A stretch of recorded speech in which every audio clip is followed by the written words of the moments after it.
Hello my Bihari बबुआस। जैसा कि मैंने आपको आपकी लास्ट क्लास में बताया था कि अब हम अपनी बिहार बोर्ड की प्रिपरेशंस को और ज्यादा अच्छे से करने वाले हैं, तो मैं राधिका बुद्धिराजा आपके आगे आज ले आई हूं एक और क्लास हमारे बिहार बोर्ड के एग्जाम्स के लिए, एसएसटी की। But before starting the class मुझे फटाफट से ये बता दो कि आप बिहार में कहाँ पे हैं। ठीक है, बिहार में कौन से डिस्ट्रिक्ट में, कौन से जिले में रहते हैं आप, फटाफट से मुझे कमेंट सेक्शन में बता दो। और आज की इस क्लास में मैं तुम्हें एक आंसर एज अ होमवर्क भी दूंगी, तो उसका आंसर भी तुमने जरूर कमेंट सेक्शन में बताना है। ठीक है, चलो फर्स्ट क्वेश्चन ही दे दूंगी तुम्हें, फर्स्ट क्वेश्चन ही दे दो होमवर्क, क्योंकि फिर बाद में जाते जाते तो तुम भूल जाते हो, वीडियो में आगे जाते तो तुम भूल जाते हो। तो फर्स्ट क्वेश्चन जो कि सबसे आसान भी है वही तुम्हारा होमवर्क है। ठीक है, जो फर्स्ट क्वेश्चन है यही तुम्हारा होमवर्क है क्योंकि ये सबसे आसान है। हम फिर आगे बढ़ते हैं। ठीक है, स्वतंत्रता के मूल अधिकार का संबंध किस अनुच्छेद से है? हमारे कॉन्स्टिट्यूशन में, हमारे संविधान में बहुत सारे आर्टिकल्स हैं, बहुत सारे अनुच्छेद हैं। तुमसे पूछा जा रहा है कि स्वतंत्रता का मूल अधिकार जो राइट टू फ्रीडम है वो आपका कौन से आर्टिकल में दिया गया है? तो मेरा बच्चा, जो आपका जो राइट टू फ्रीडम है वो आपका दिया गया है आर्टिकल 19 में, अनुच्छेद 19 में आपका राइट टू फ्रीडम दिया गया है। ठीक है, अब जो बाकी ऑप्शंस में दिए गए हैं आर्टिकल्स उनके बारे में भी पढ़ लेते हैं। देखिए, अगर मैं बात करती हूं अनुच्छेद 14 की, तो वो है विधि के समक्ष समानता, जिसको हम बोलते हैं इक्वालिटी बिफोर द लॉ। के लॉ के आगे, विधि के आगे सब लोग इक्वल हैं, सब लोग समान हैं, किसी के साथ भी कुछ भेदभाव नहीं होगा।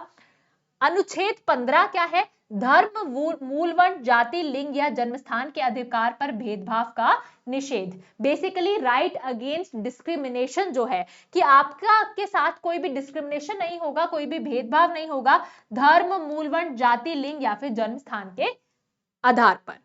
अनुच्छेद 19 क्या है, जो अभी हम क्वेश्चन में करके आए हैं, राइट टू फ्रीडम, स्वतंत्रता का अधिकार। और अनुच्छेद 18 क्या है? उपाधियों का अंत। पुराने समय में जो लोग अपने आगे राजा, महाराजा ऐसे जो उपाधि लगाते थे, अब वो आपको लगाना जो है अलाउड नहीं है। तो उसी का जो एबॉलिशन ऑफ टाइटल्स है, जो उपाधियों का अंत है, वो आपका अनुच्छेद 18 में दिया गया है। राइट, चलिए, इनमें से कहां सर्वप्रथम महिलाओं को वोट का अधिकार मिला? इन चारों कंट्रीज में से कौन सी वो पहला देश था जहां पर औरतों को वोट देने का अधिकार सबसे पहले मिला? तो इसका आंसर क्या होगा? फ्रांस, इंग्लैंड, रूस या भारत? इसका आंसर होगा रूस। रूस में सबसे पहले महिलाओं को जो है वोट देने का अधिकार मिला था। ठीक है जी, देख लेते हैं इंडिया में सबसे पहले वोट देने का अधिकार कब मिला था? 1950 में। हम सबको साथ ही मिला था, औरतों को भी और आदमियों को भी। फ्रांस में 1946 में, रशिया में 1917 में और इंग्लैंड में 1928 में। ठीक है, तो सबसे पहले किसका आ जाएगा? रशिया का 1917 में। ठीक है जी, चलिए, इनमें से कौन जो है पंचायत की व्यवस्थापिका है? ठीक है, which among the following is the legislature of the panchayat? Main व्यवस्था व्यवस्थापिका का मतलब होता है जो रूल्स बनाए। ठीक है, व्यवस्थापिका का मतलब होता है जो रूल्स बनाए, लॉज बनाए। ठीक है, लेजिस्लेचर। तो मेन रूल्स बनाने का जो राइट है, जो काम है, वो कौन करता है? ग्राम सभा करती है। इसलिए हम इसको जो है व्यवस्थापिका बताते हैं, किसकी? पंचायती राज की। ठीक है जी, चलिए, in which list is the foreign policy mentioned? Foreign policy का मतलब है कि आप जो है अगर कोई भी डिसीजन ले रहे हैं अपनी कंट्री के दूसरी कंट्री के साथ, तो आपको वो कौन सी लिस्ट में देखने को मिलता है? बताओ, कौन सी लिस्ट में देखने को मिलता है? अगर आप रूल्स बना रहे हैं अपनी कंट्री की दूसरी कंट्री के साथ, तो ये आपको यूनियन लिस्ट में देखने को मिलता है। यूनियन लिस्ट का मतलब होता है ऐसी लिस्ट जिस पर सिर्फ आपकी जो केंद्रीय सरकार है वो रूल्स बना सकती है, वो जो है लॉज बना सकती है, सिर्फ केंद्रीय सरकार। वो यूनियन लिस्ट में आपको फॉरेन पॉलिसी देखने को मिलता है। ठीक है जी, ये देखिए, ये है आपकी सेंट्रल लिस्ट, यूनियन लिस्ट। ठीक है, जिस पर सिर्फ आपकी केंद्रीय सरकार लॉ बना सकती है। ये है आपकी स्टेट लिस्ट, जिस पर राज्य सरकार अपने रूल्स बनाती है। और ये है कॉन्करेंट लिस्ट, जिस पर आपकी स्टेट यानी कि आपकी राज्य सरकार और केंद्रीय सरकार दोनों ही लॉज बना सकती है। ठीक है, यूनियन लिस्ट में आपका आएगा defence, banking, currency, foreign affairs, communication. Concurrent list में आएगा education, forest, state, marriage, adoption, succession. और स्टेट लिस्ट में आएगा पुलिस, ट्रेड, एग्रीकल्चर, इरिगेशन। इसके अलावा भी आपके बहुत सारे ऐसे टॉपिक्स हैं जो कि इन लिस्ट में आएंगे वन बाय वन। ठीक है जी, अब है सूचना का अधिकार नामक विधेयक कब पारित हुआ? बेसिकली जो आपका राइट टू इंफॉर्मेशन बिल है वो कब आया था? कौन से साल में आया था? तो राइट टू इंफॉर्मेशन बिल आपका आया था मेरा बच्चा 2005 में। ठीक है, कब आया था आपका? 2005 में आपका राइट टू इंफॉर्मेशन बिल आया था, जिसमें अगर आप किसी भी गवर्नमेंट इंस्टीट्यूशन में की हुई इंफॉर्मेशन जानना चाहते हैं वो आपको मिलेगी, ये अधिकार आपको मिला था। ठीक है जी, चलिए। Who was the first president of Bharatiya Janata party? Bharatiya Janata party का फर्स्ट प्रेसिडेंट कौन था? बताइए कौन था, जल्दी से बताइए। भारतीय जनता पार्टी का first president, Who was the first president of Bharatiya Janata party?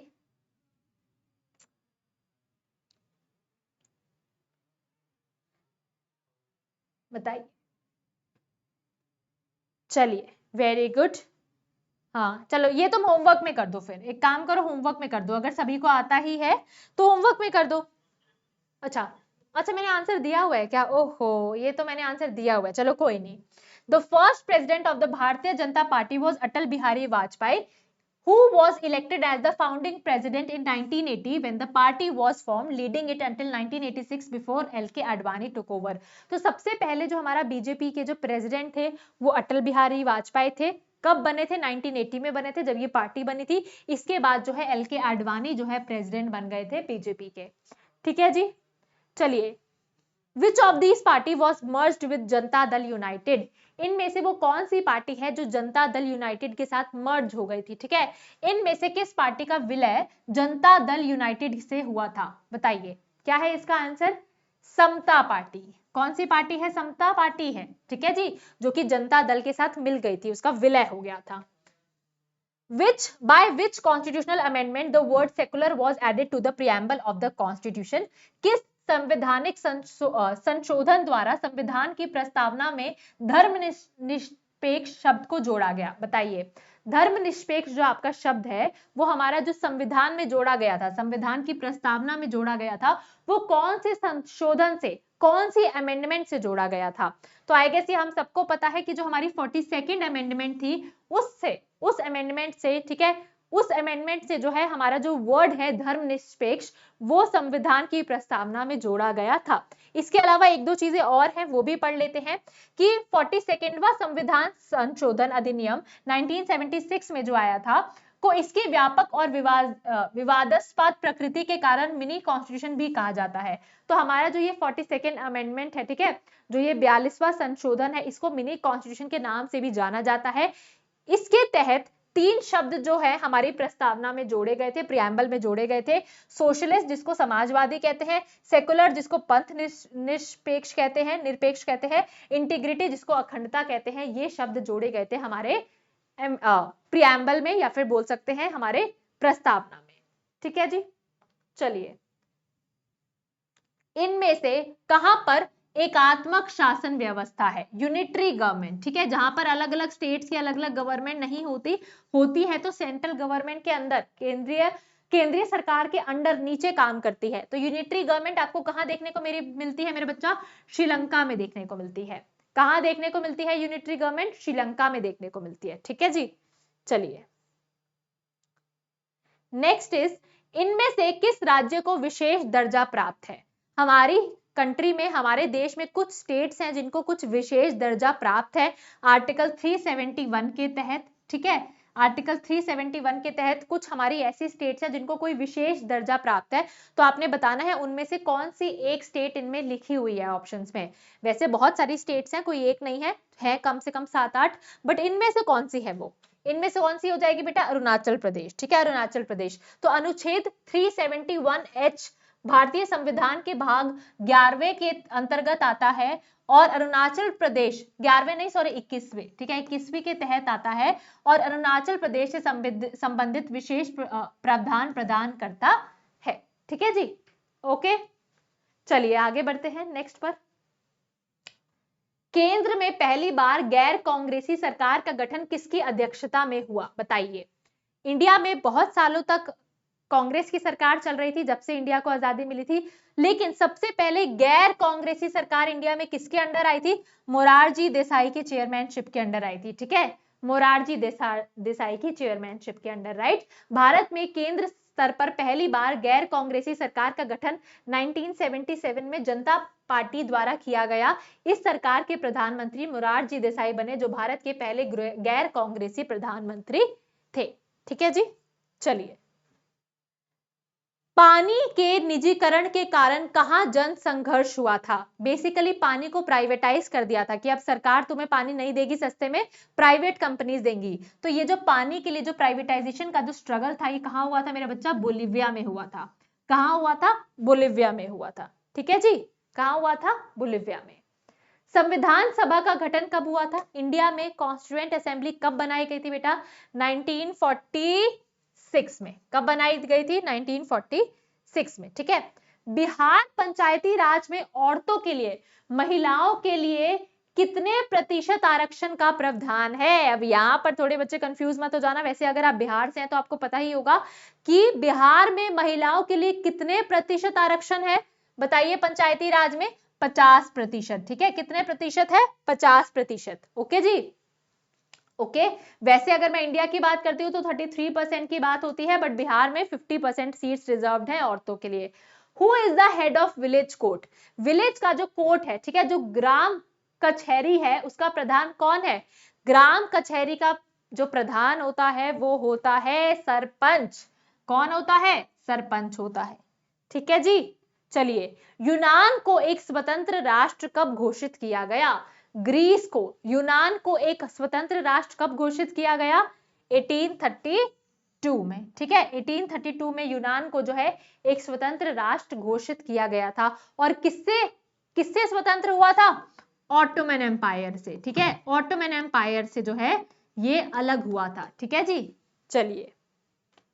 Lala Lajpat Rai ने किसकी जीवनी लिखी है? लाला लाजपत राय ने किनकी जीवनी लिखी है या किसकी बायोग्राफी लिखी है? तो लाला लाजपत राय ने मजीनी की, ठीक है, गिस्सीपी मजीनी की बायोग्राफी लिखी है। ठीक है जी, चलिए। Who advocated the policy of blood and iron? रक्त और लोह की नीति का अवलंबन किसने किया था? बताइए, किसने किया था रक्त और लोह की नीति का अवलंबन? किसने मतलब इसको फॉलो किया था?